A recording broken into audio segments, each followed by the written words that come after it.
Welcome to Journey to Joy Live, a podcast to promote wellness, resilience, and inspire joy. Be empowered to balance your mental, physical, financial, aspirational, and social health while providing mental health awareness and breaking down the stigma of mental illness in the Black community. I'm your host, Dr. Joy, and I'm here to help you transform life's challenges into opportunities for joy.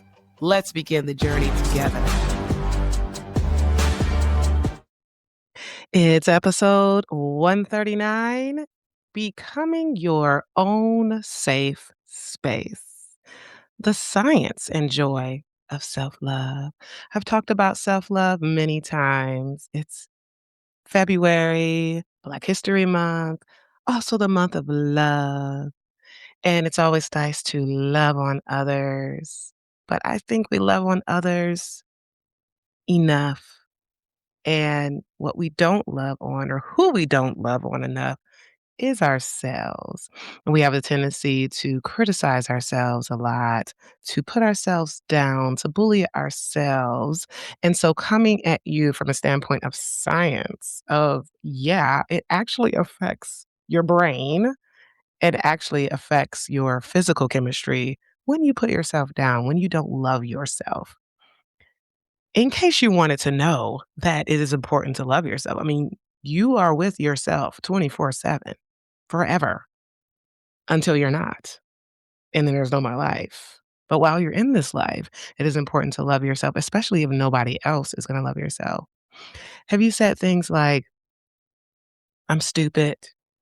I didn't do enough. That was dumb. Why did I do that? I'm a failure. I'm not adequate." I know I have told myself those things before. I've even said, "I'm an imposter. I don't know what I'm doing. How am I a doctor?" Years ago before medical school, I said I was too stupid and couldn't even get into medical school. Obviously, I'm here now as a physician and a psychiatrist helping many, many people. But even despite degrees, you can still put yourself down. It's ridiculous. Why put yourself down? It really doesn't matter how successful you are. You still can create a space for yourself that is not safe.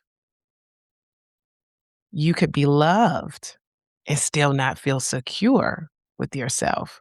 Many people, they might be in marriages and healthy relationships or have families and children and things like that, but they still aren't secure within themselves. Self-love isn't just this vibe of, "Oh, yes, let's self-love," but it is a nervous system state. It is a state of peace, of being able to be safe with yourself and being able to be quiet with yourself. A lot of people say, "Oh, when I'm alone in my thoughts, I just can't. When I'm alone, my thoughts get to me. I get more depressed. I get more anxious." Are you a safe space for yourself?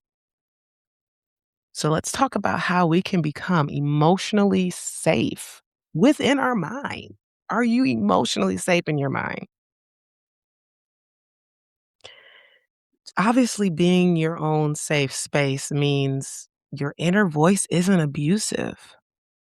"I'm stupid. I'm a failure. I'm not enough. Why did you do that? You shouldn't have done that. I'm an idiot. You're an idiot." Depending on how you talk to yourself. Sometimes you talk to yourself as a you as opposed to a I. Your mistakes don't spiral into shame. If you make a mistake, you're just like, "Okay, I can do better." But being your own safe space, your emotions don't scare you. You can sit with your emotions. You can be alone with your emotions and you're okay with it. You give yourself grace. Being your own safe space, you can calm yourself without self-sabotaging. When things happen, when you're triggered, you might throw a pity party and it just spirals all the way down into depression and suicidal thoughts. But when you have a safe space, you allow yourself to be able to calm down and have the coping skills to be able to do so. External reassurance is just temporary regulation. You might have people in your life saying things that are great to you, that's cool, but that doesn't mean you are going to really hear it and permanently remember it and use that as long as your space, your mind is not a safe space for you, doesn't matter what they say. External validation, external reassurance isn't going to mean a thing. But internal safety, working on your mind and your safe space inside of you, that's that is sustainable peace.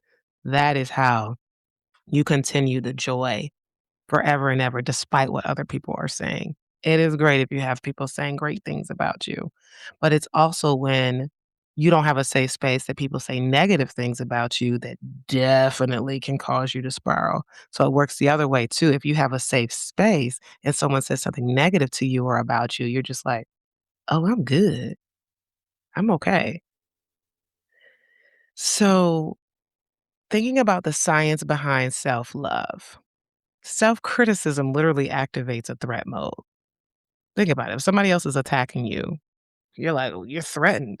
So if you're attacking your own self, you're in threat mode. You shame yourself, you replay the mistakes over and over and over again. You call yourself lazy, call yourself enough, you call yourself inadequate, you call yourself a failure. What is that doing? That's activating the amygdala.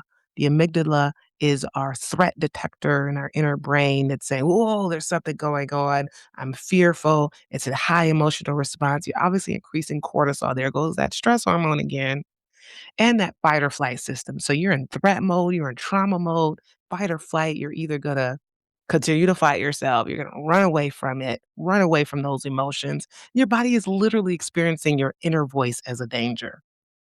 That's what fight or flight is. The stimulus is a danger. Are you a danger to yourself in your mind? Of course, there's a danger to yourself if you're literally suicidal and feeling like you want to hurt yourself or kill yourself. Then there's a danger to yourself because your mind is attacking you and leading you to these stress responses. Unhealthy. Listen to the other podcast where I'm talking about prolonged stress leading to all these things and how it is clearly unhealthy to you. Is your mind unhealthy to you? Is it sabotaging yourself and your body? But self compassion, self love activates a safety mode. When you speak to yourself kindly, when you normalize struggle, like, you know what? It's okay to struggle. That's fine. That's normal. When you validate your emotions, yeah, it's okay that I feel this way. Your prefrontal cortex kicks in. That's the regulator. That's the planner, executive functioning. Then you're like, okay, I'm ready to go. You become solution oriented.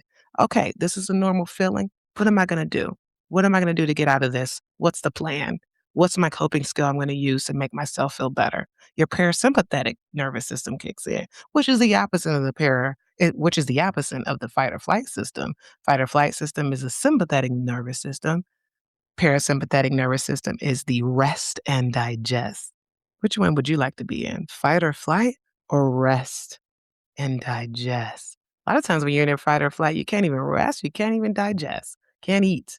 Or you're eating too much and you're definitely constipated and all things are happening in your GI system. So you're activating the prefrontal cortex, you're activating the parasympathetic nervous system and oxytocin release. That's our intimacy hormone. We like the oxytocin release. Being kind to yourself activates the same things that love activates. So if you are someone who is single, alone, you're just like, I'm waiting for love, but you're just downing yourself, become your own safe space first because it won't matter how much that person loves you as long as you don't love yourself. You cannot heal in a brain that feels attacked. Let your safety replace the stress as opposed to the stress replacing safety. So what can you do? Let's get in and out of here quickly. So change the tone of your inner voice. Stop yelling at yourself. Stop telling yourself you're not good enough. At least for a week. Try it out. A lot of people say, I'm not gonna try it. It doesn't work. It never worked. Well, you got to do it consistently. Catch yourself in real time. When you say things that are bad, when you say, I'm not enough, I'm ugly, I'm never gonna do this thing that I need to do. I'm always making mistakes. I'm an idiot. When you say those things, catch it right away and say, would I say this to my child? You're never enough. You're inadequate. You're ugly. You're a failure. You're stupid. Hmm. Would I say this to someone I love? Usually, if you're a good person, you're not going to say that to someone that you love, right? So why would you say it to yourself? You love yourself. That's what this is all about. If you don't love yourself, you need to work on loving yourself because you see what happens when you don't love yourself. So instead of I'm always messing up things, try, I made a mistake. I can fix it. Be easy on yourself, self grace. Reduce that internal threat activation that is happening when you down yourself. So change that inner tone of your voice and commit to it. Regulate your body before solving the problem. When you are in fight or flight mode, you're trying to solve the problem, it ain't gonna happen. It's not gonna happen. You gotta regulate those hormones. You gotta turn down those stress activators that's happening. You gotta turn yourself from that fight or flight into rest and digest because you are not thinking straight. When you're overwhelmed, slow breathing. I like to say, do the box breathing. Breathing in for 4 seconds, holding for 4 seconds. Breathing out for 4 seconds, holding for 4 seconds. Even your hand on your chest for grounding can be good. You can feel your heart slow because we don't want it to be fast. Stepping outside for 3 minutes for fresh air. I love the sun. I love being outside. And when I've been around a computer too long and I get stressed out about something that's happening, I have to get outside and take a physical reset. So at the very least, do the breathing, do the grounding, engage your senses, get outside, change the environment. Your nervous system must feel safe before your brain can even think clearly. And then you can solve the problem. Regulation before resolution. Stop overexposing yourself to what harms you. To the extent that you can control it, right? Ask yourself, who drains me? Mm, who do I maybe not need to spend so much time around? What environments spike my anxiety? What content dysregulates me? Is it something I'm reading? Is it something I'm watching that's dysregulating me? All this self-reflection leads to self-awareness, and when you have the self-reflection and self-awareness, you can lead to the self-compassion and self-love because now you know what the trigger is. Is a trigger a person? Is it an environment? Is it something you're engaging, some type of content? Then just reduce that exposure to the extent that you can. If it's the kids that are draining you, self-care, but boundaries are a form of protection. I mean, even you need boundaries when it comes to the children too.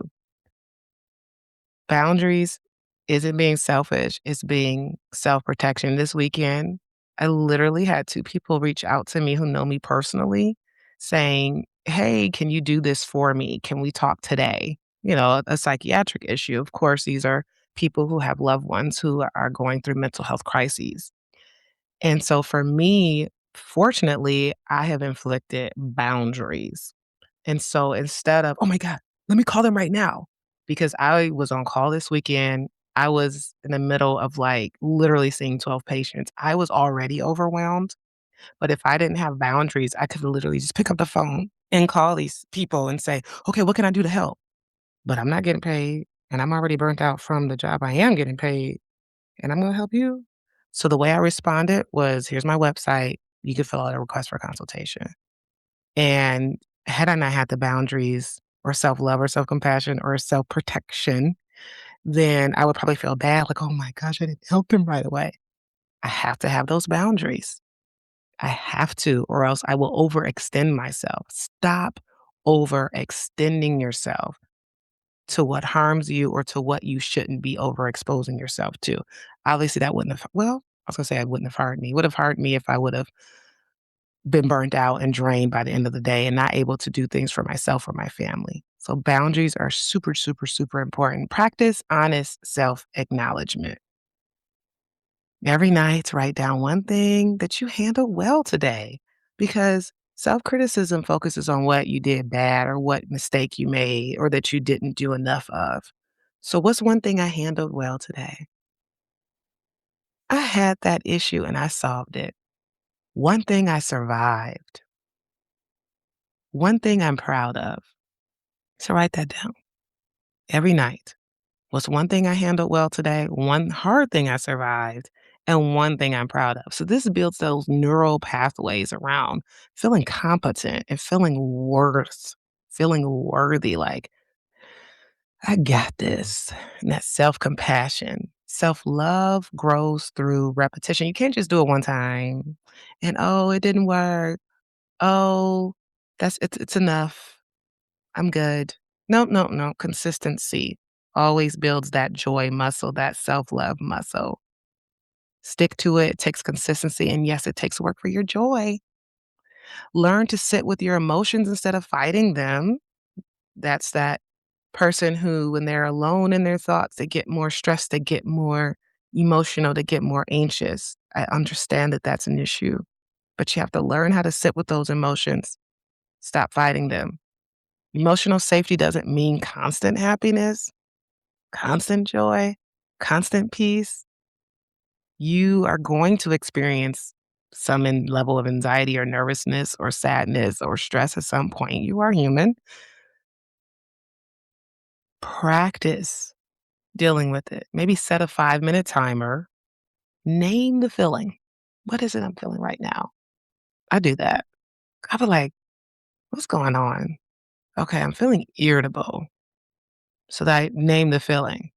Notice where it sits in your body. I might say, okay, where's this irritability coming from? Like, oh, I just feel it right here. And just breathe through the irritability. And usually what I do when I'm doing that exercise, I'm just like, okay, what is making me feel irritable? I'm like, oh yeah, that phone call. Okay, that's fine. And I talk myself through like the stimulus that it will work out. So name the feeling, notice where it sits in your body, breathe through it, try to identify where it comes from and which coping skill is going to help you get through it. Say, this feeling is uncomfortable, but it's not dangerous. It's okay to sit with my feelings. You have to teach your brain that emotions are survivable, that it's not something that you run away from or that you just can't handle. I can handle emotions. You can handle emotions. It's this constant positive thinking. You're already having constant negative thinking. You can talk to yourself and say positive things. So, how do I know I'm becoming my own self space? I'm recovering faster from mistakes. I'm not spiraling as long. All the way down. Oh my goodness. I'm apologizing less for existing. Do you apologize for just existing? You rest without guilt. You don't need constant reassurance. That's how you know you are your own safe space. You recover faster from your mistakes. You don't spiral as long. You apologize less for existing. You rest without guilt. You don't need the constant reassurance because you are constantly reassuring yourself. The world may not always feel steady, but you can become your own safe space. And when you and your mind feels safe, joy doesn't feel forced. It feels natural. Thank you. This has been an Enjoy Life production. If you're in a crisis, don't hesitate. Call, text, or chat 988 for immediate support. Please note, this podcast is for informational purposes only and is not a substitute for professional treatment. If you're looking for therapy or medication management through Enjoy Life, visit www.drenjoylife.com to request a consultation.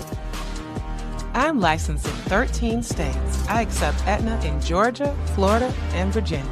Be sure to grab your copy of the Enjoy Note to help you on your wellness journey.